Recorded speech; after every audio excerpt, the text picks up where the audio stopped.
Empower STEM's an A-level course provider, and we provide A-level courses in biology, chemistry, physics, and maths for those students that want to enroll in medical, dental, veterinary, financial, and engineering programs at the chosen university in the UK.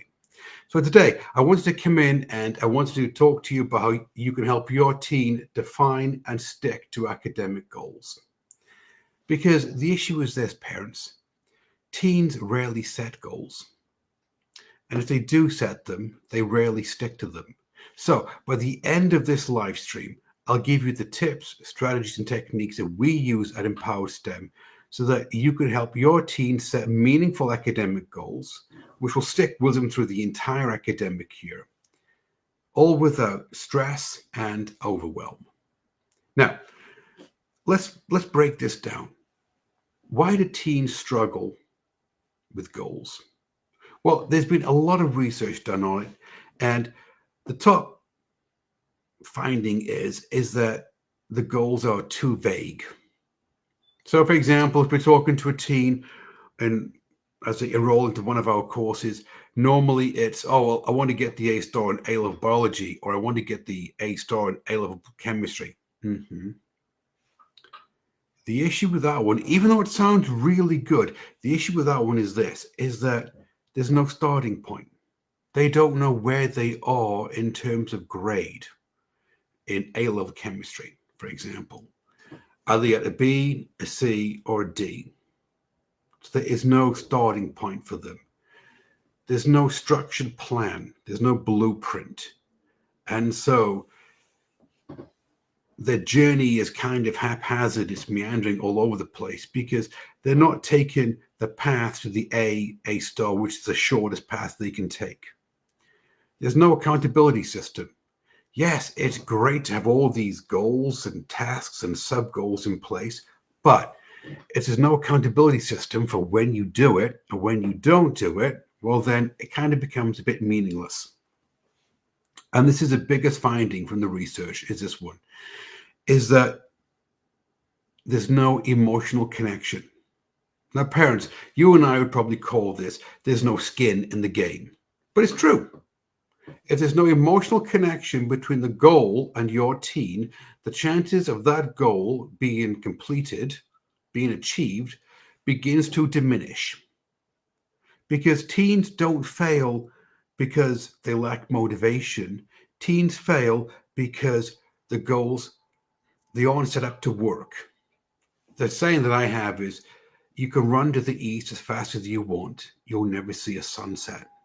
And so we have teens that when they enroll into our courses, when in the onboarding process, we find out that they have these goals and they kind of have a plan, somewhat of a blueprint, but they're not set up for success.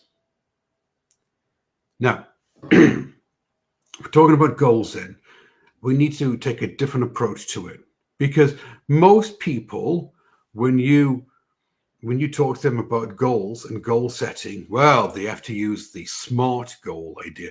Remember that one? SMART goals? What, specific, measurable, actionable, relevant, and timely? And how successful is that one? Not really, is it? Why? Because if you look at it, what you notice is that there's no emotional connection there.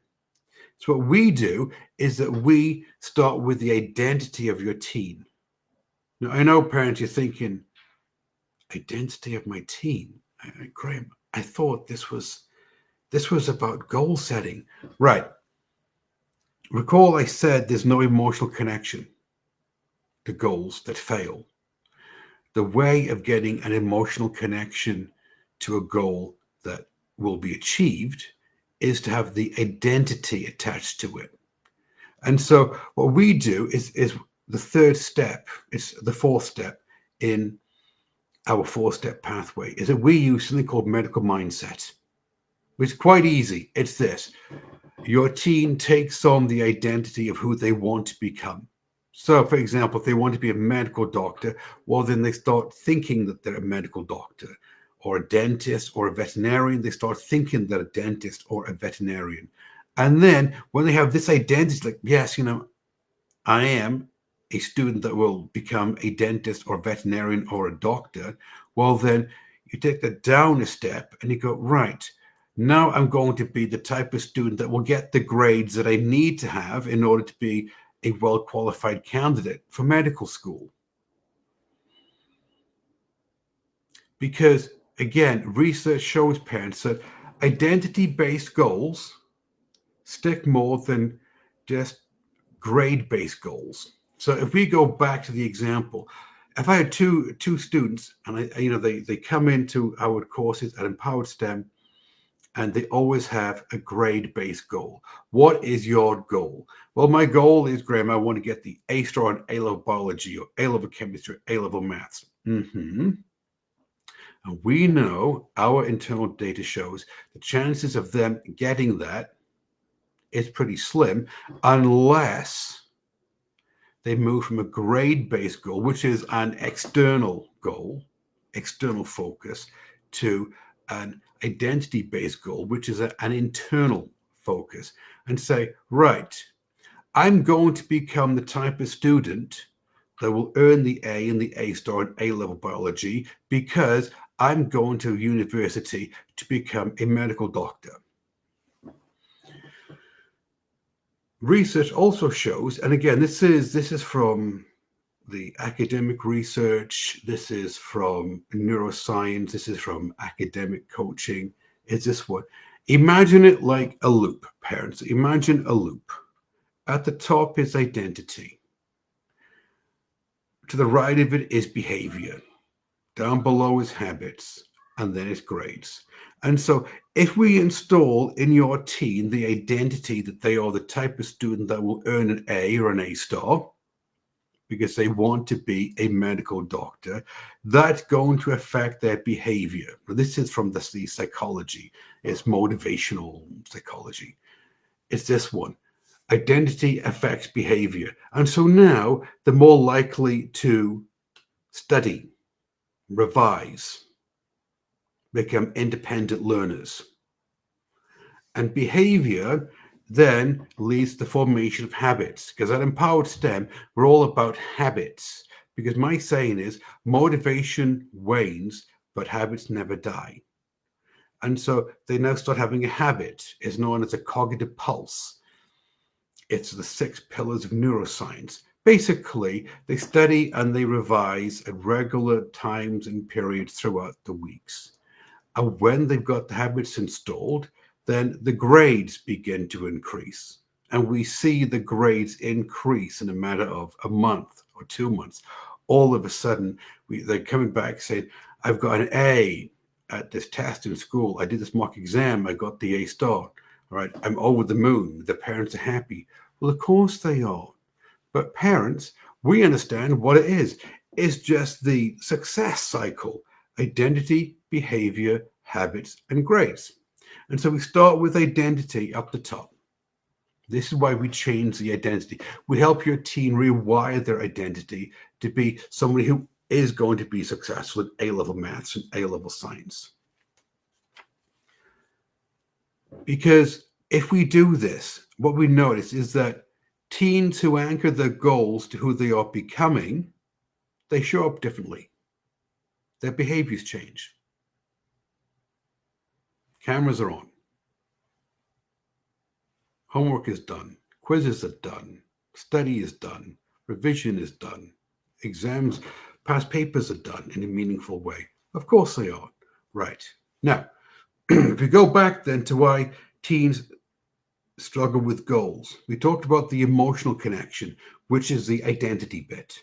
Now let's look at the starting point. Let's go all the way back to the beginning, the starting point. They need to know where they are, what they know or what they don't know. So, have a firm foundation in what they're going to do next. And so at Empowered STEM, it's our very first step in the 4-step pathway. It's precision diagnosis. Okay, we call it precision diagnosis because goals fail if the starting point is unknown. So imagine that you're going down to the gym and you have the idea that you want to be fit for the summer vacation. Great. Wouldn't you hire a personal trainer? Wouldn't you at least learn how to use the gym equipment safely? Wouldn't you at least step on the scales and find out how much you weigh, what your body fat percentage is? You would have a clear idea of your starting point, and this is the end point that you want to reach. Well, same thing applies then with academics, with A-level maths and A-level science. And so we're talking about precision diagnosis. What your team can do is that they can start giving themselves quizzes at the end of each topic, at the end of each subtopic. Take a quiz. Just do some questions from a past paper and just under time conditions. Or maybe make a topic checklist. Do they know this topic? Do they know all the subtopics below the topic? Maybe take a past paper under time conditions. So point being is they're gathering data. And this is the best bit, because if you gather data, then you know what you know and you know what you don't know. And so at Empowered STEM, we have an entire system in place for the precision diagnosis bit, which helps us really quickly determine what your team knows and what they don't know, and we can track it throughout the course. And so they're always doing something meaningful to increase their grade. There is no guesswork, because precision creates focus, and focus creates progress. If your team knows what they know and they know what they don't know, then they've got a starting point. And then they can focus on learning what they don't know and just revising what they do know. And so their grade's going to move up, isn't it? Second thing is that your team needs to build systems and not wishes. It's great to have the wish, parents, that your team wants the A or the A star in A-level maths, biology, or chemistry. It's a wish, isn't it? It's what they wish for. But it doesn't mean that they're going to get it unless they have a system in place to help them walk the path to success. So we know where they are, and we know what they know, what they don't know. This is precision diagnosis. And then what we've got to do is we need to help them put a blueprint in place, a framework that they can follow that will allow them to walk the path to the A or the A star in A-level maths and A-level science. So the next thing we do is that we do something called conceptual clarity. This is the second bit, the second step of our four-step pathway. Conceptual clarity. It's this. They need to really understand the topic. Deep understanding, not shallow understanding, not kind of get it, not just like a surface idea of it. No, a really deep understanding of it. Because they need to understand before they memorize. And a lot of students, what they do is that they will memorize the mark scheme, they'll memorize the definition, they'll memorize the content. And all the examiner has to do is twist the question around on the paper, and guess what? Grades begin to drop, don't they? It's like the game Jenga. It's like you put the one bit of wood and everything just collapses all the way down. And so your team needs to have really strong foundation in the subject matter. This is what we call conceptual clarity. And the third bit is going to be strategic revision. Now, again, this is the bit, parents, where we now start to differentiate ourselves from other people out there. Strategic revision in that we teach your team how to study effectively and how to revise using the 6 pillars of neuroscience. So strategic revision, an example of strategic revision would be your team goes through a weekly review cycle. Each week they're reviewing what they've learned throughout the week. And so Friday is the day they begin to wrap everything up. They pull in from the 6 pillars of neuroscience, spaced repetition. So they know when to hit. They know when to hit certain topics throughout the week. Like I'm doing chemistry Monday, Wednesday, Friday, maybe biology Tuesday, Thursday, Saturday. They're using past papers in a way which is meaningful. We don't teach teens how to memorize past paper questions and answers because it's pointless. It's meaningless. So what's going to happen is that the exam board just changes the question and they don't know what's going on. They also need to keep up the momentum. And this is the bit. Now, we talked about this in the previous live stream. They need to keep up the momentum on this bit. Meaning, and this is cognitive pulsing. It's this bit.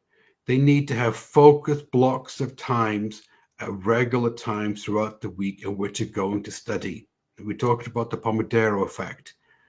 Maybe they can focus for, say, 15 minutes and then take a 5-minute break, or 30 minutes, take a 10-minute break, or 45 minutes, take a 15-minute break. But they need to have focused times throughout the week and focused sessions so that their mind actually begins to expect, well, I'm doing this next. And so it's less cognitive load for the brain.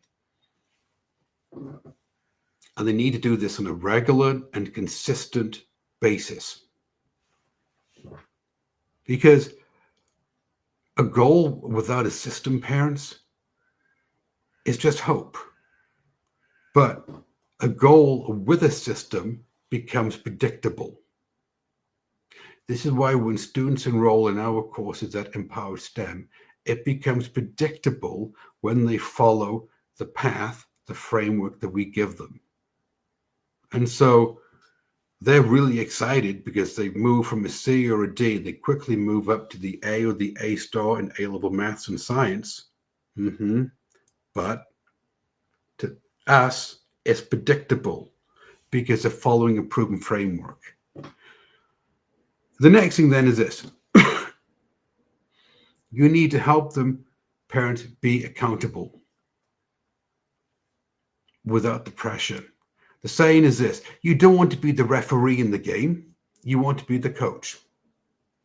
In other words, you don't want to be the referee handing out red cards, micromanaging everything, saying, oh, have you revised today? Have you done this? Have you done that?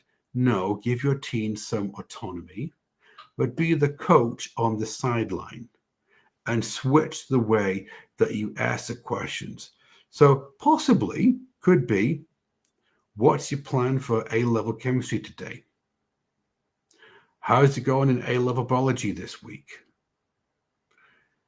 You don't want to be a manager. You want to be a mirror for your team. Because if you are a mirror, if you are a coach, your teen has autonomy, which means that they're more likely to follow through with the goal.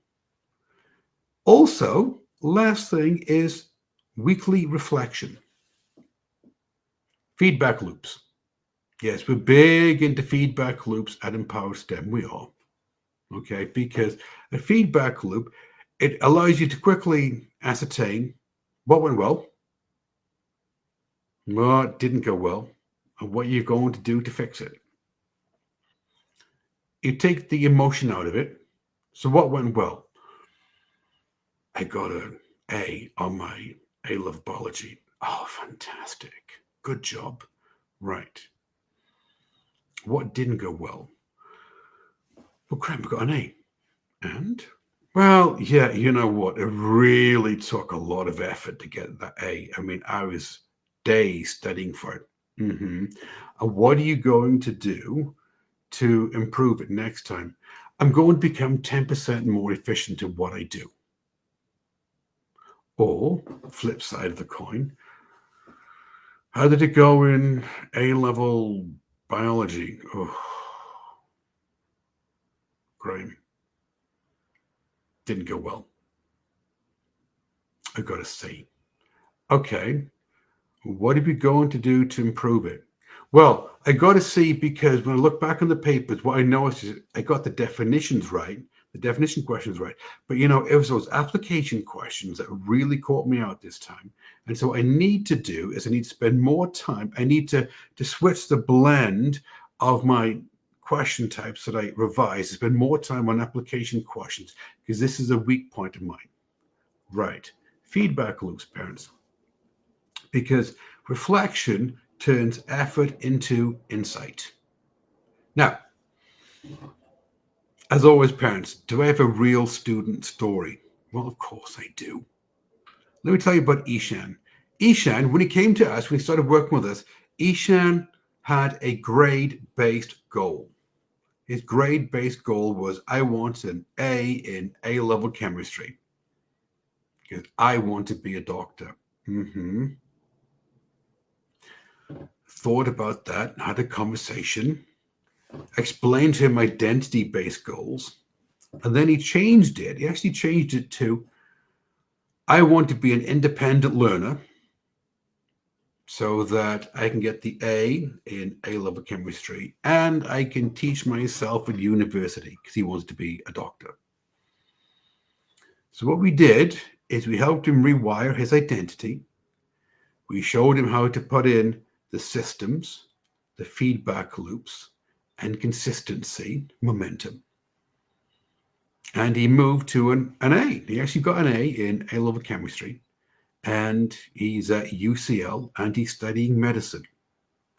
So parents, hopefully then this one, it's giving you some insight onto how you can help your teen define and stick to academic goals. If what I talk about in these live streams, if it resonates with you, if you're on Facebook, on the Facebook business page for Empowered STEM, like the business page, and then you'll be notified of upcoming live streams, our weekly live streams. If you're watching this one on YouTube, subscribe to the channel, because then you'll get notifications of upcoming live streams, and you'll also be able to watch all the previous live streams that we've done, because we do live streams once a week for the parents, showing you the tips, the techniques, and the strategies that we use at Empowered STEM to help your teen earn the A and the A star in A-level biology, chemistry, physics, and maths. Now, you may be interested in the courses that we run at Empowered STEM. Great. In the description below the video on Facebook, in the description below the video on YouTube, there's a link that takes you to a form, and you can fill the form out. Really easy form to fill out. And you can have a conversation with a member of my team. And it's a really easy conversation that you can have, parents, because it's a non-sales conversation.